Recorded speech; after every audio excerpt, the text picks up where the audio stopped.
झापलं हे म्हणणं अतिशय चुकीचं ठरेल।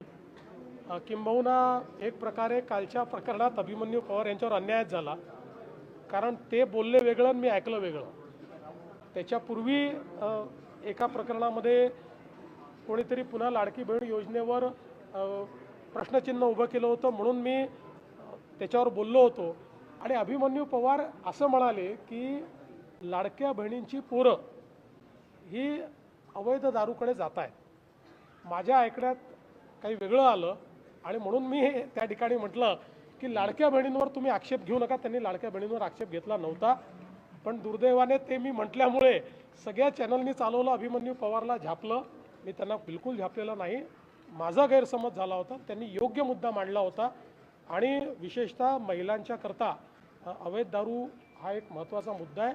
त्यांच्याकडे त्यांनी तो प्रश्न देखील माझ्या लक्षात आणून दिला आणि अतिशय कडक कारवाई करायला मी सांगितलं।